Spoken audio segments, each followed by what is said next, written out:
Hello everyone, I'm your hostess with the mostest, 8-Second Gaming, and in today's video we are going to be talking about the Season 18 patch notes. They're finally here. I'm really excited because there's some stuff that I am pretty hyped about, but there's also some stuff that I'm not too excited about, some stuff I don't get. But let's break it all down by the end of this video, you guys will understand. But just quickly, before we actually get into those, if you guys are really looking to take Season 18 by the horns and just completely dominate, then you need to check out the GameLeap website right now. Over there, our top level coaches, including myself, are creating the best, most highly informative guides to make you the best player you could possibly be. We have a bunch of bangers planned for Season 18 to absolutely help you in your rank grinds, so click the link in the description, pick yourself up a membership, and start to improve today. But okay, let's get into everything, and of course, the big thing is obviously the new character. Now, we are not technically getting a new legend that's coming into the game, it's actually just going to be Revenant Reborn. He's getting a new passive, a new tactical, a new ultimate. It is really cool. But I actually don't want to bloat this video up too much because we have done a full video breaking down Revenant and his abilities and my thoughts on them in a different video. So if you guys are interested in hearing about the new Rev, go check that out after this one. But jumping into the next thing we got to talk about is the map rotation. Because with a new season comes new maps that we get to play on.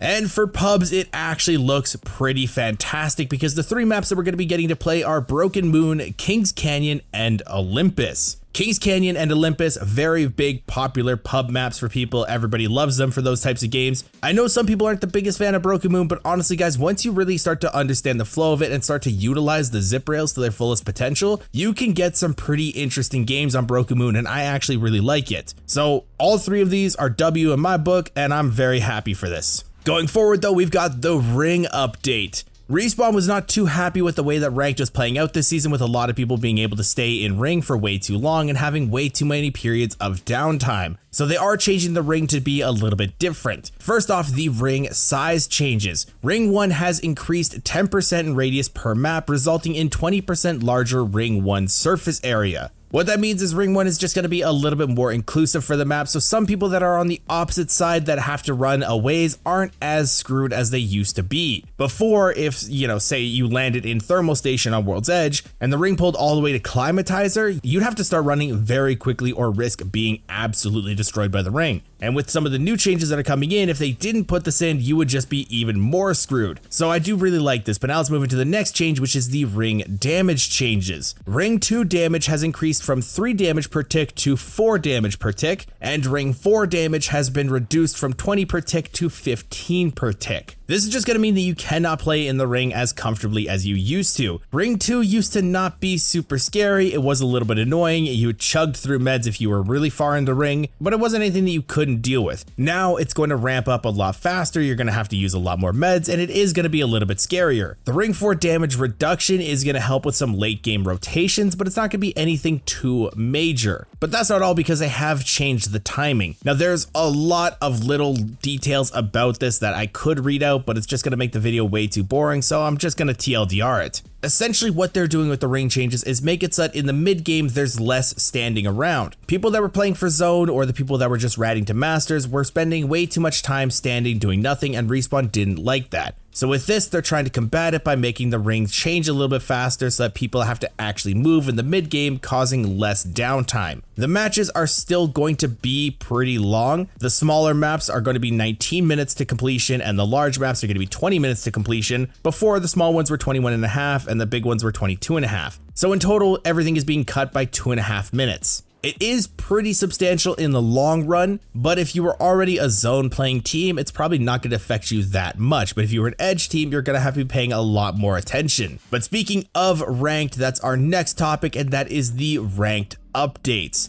Now, Season 17 Ranked was a complete dumpster fire. I don't think that surprises anybody to hear. They tried a new rank system, it did not work. There were like close to 2 million Master and Predator players across all platforms. That should never ever happen. So thankfully, we have some new stuff coming in. First off, they did reduce the overall LP gain to slow down some climbs so you're not getting into Master or Predator that fast. And they have also adjusted the diamond and above cost to have 50% increased losses. So once you do get a diamond, if you do end up losing a game, it is going to set you back a little bit. In Season 17, if you lost, it wasn't really that big of a deal. It made games way too forgiving and people weren't really afraid to lose, so it didn't really cause a lot of setbacks. Next up, a small portion of elimination bonus is exempt from bonus withholding due to mismatched MMR and LP. This value has been increased based off the player's MMR. This is basically that stupid hidden MMR system that they've got going on in the ranked, which makes no sense because your rank should be your MMR, not a hidden MMR. I don't get it. But if you kill somebody that's a higher rank than you or kill somebody that's a lower MMR, it's going to be adjusting the amount that you actually get per kill. It's really dumb. It's all over the place. I don't get it. I don't know, man. I don't even know what to say. Next up, the skill and rating bonuses have been dramatically reduced. Again, this is just another weird one. I don't really know. But that's it for the rank changes. There weren't a ton that I was really excited about. I think the only good change in my opinion is the Diamond Plus cost adjustments, but it should be cost adjustments to every single rank, not just Diamond Plus, but I will take what I can get.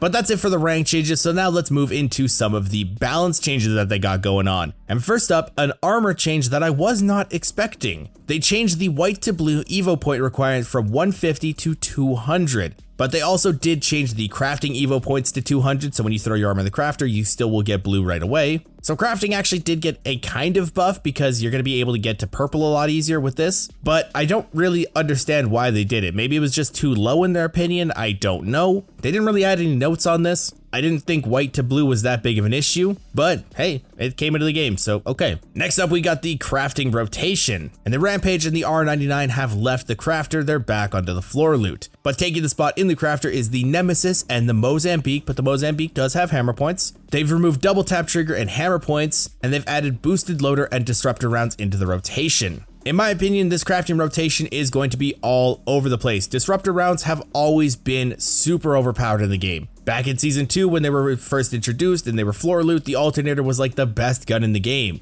And then when they put the alternator in the care package and they added disruptor rounds to it, it was still amazing. So probably the disruptor rounds are still going to be pretty good. But in my opinion, the Nemesis going into the crafting rotation is probably one of the worst decisions for that gun because there actually are no changes to it once we actually get to the gun changes. The Nemesis didn't get any nerfs. So you're just making it so that people that want to run the Nemesis can get it guaranteed every single game. They're just going to have to drop in a crafter. I don't think that's a very good option, but Respawn does what Respawn wants. But before I go on a huge rant about the Nemesis, let's talk about the care package weapon rotation. The Hemlock is coming out and returning to the floor loot. To make some changes to adjust it back to floor loot, they have increased the ADS recoil, they've reduced the damage from 23 to 22, and the headshot multiplier was reduced from 1.8 to 1.75. But taking the spot in the care package is the Prowler. And because it's going in the care package, obviously they need to give it some buffs, so they have increased the damage to 16, it was 15, and they have also added select fire back to it so you can go fully automatic again. The Hemlock going onto the floor isn't going to be that big of a deal. If you want to run a burst weapon, you're probably just going to pick up a Nemesis, but the Prowler going in is good in my opinion because the Prowler was getting way too out of hand in a lot of games. Moving forward though, we got the gold weapon rotation. And for this season, the gold weapons are going to be the Hemlock, the Peacekeeper, the Alternator, the Rampage, and the Charge Rifle. And the last change for this one is the loot spawn changes. Blue and purple attachments and armor are getting a reduction in spawn rate. The attachments are going to be reduced by 20% and the armor is going to be reduced by 30%, so you're going to be seeing a lot less of these in your games. This is going to make finding them a lot more valuable, and it's probably going to make having a character like Lifeline who can get you a better armor guaranteed,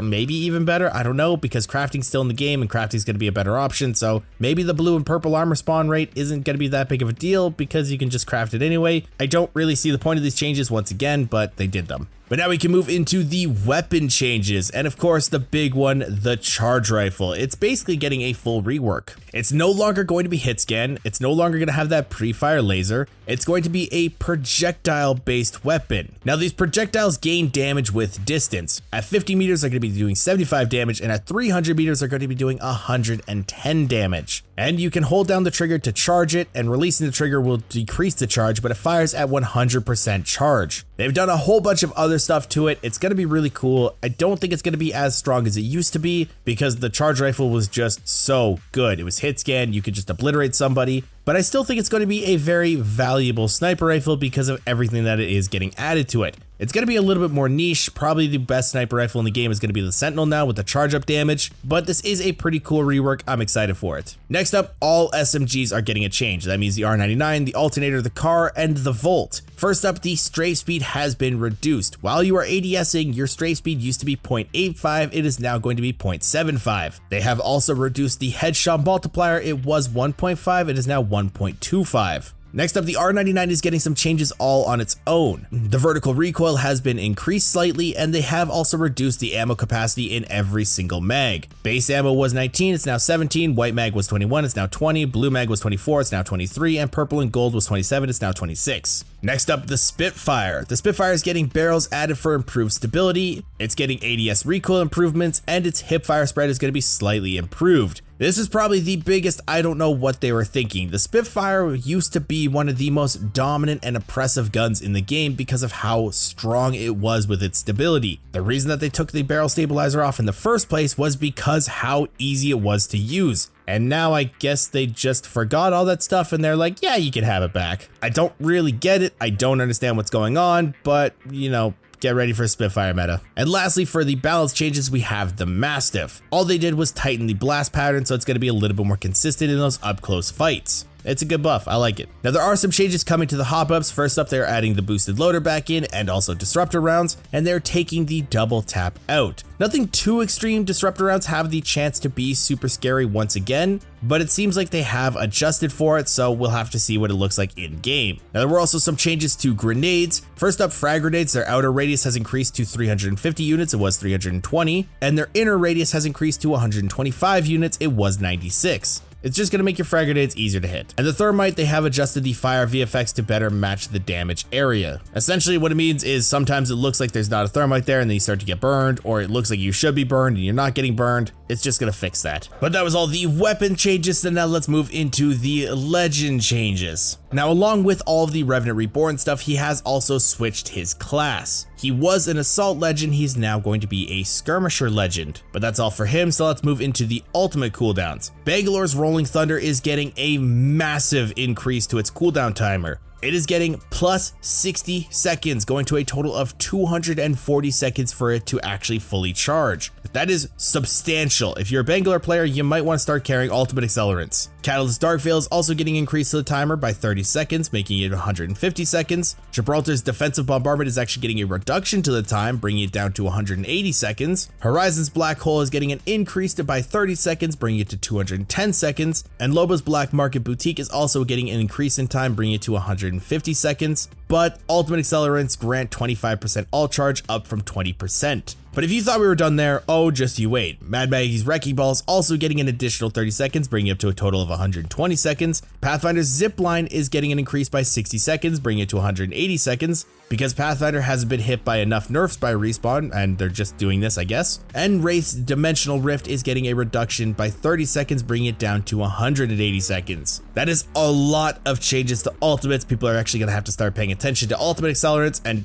it's just absolutely wild. Again, I don't understand why they're just continuing to nerf Pathfinder like this. This is one that I'm really interested to hear some community feedback. What do you guys think of all these ultimate changes? Let me know in the comments down below. But that's not all the changes for the legends, because there are also some tactical updates. First up, Ballistics Whistler. They have reduced the delay before an overheated weapon starts cooling down to 1 second, it was 2, and they reduced how long it takes an overheated weapon to cool down to 8 seconds, it was 12. Next up, Loba's Burglar's Best Friend. The cooldown has been reduced to 25 seconds, it was 30 seconds. And last, Seer's Focus of Attention. The slow duration was reduced to 0.5 seconds, it was 2.5 seconds. The silence duration was reduced to 8 seconds, it was 10 seconds. And the firing speed has increased to 1.4 seconds, it was 0.9. Seer is probably still going to be pretty good, he's just going to be less annoying. All of these legend changes seem to be all over the place. I don't think they really nerfed Seer as hard as he needed to be nerfed. Pathfinder got a random nerf, Mad Maggie got a random nerf, Bangalore got a huge nerf, which she kind of needed, but I don't think it was really needed on her ultimate. But everything else is just really small quality of life updates, so I won't bloat the video or bore you guys with those. But if you guys are looking to stay up to date with the latest and greatest Apex Legends tips, tricks, and news, don't forget to smash the like and subscribe button. Thanks all for watching. Once again, amazing game, and I'll see you guys in the next one.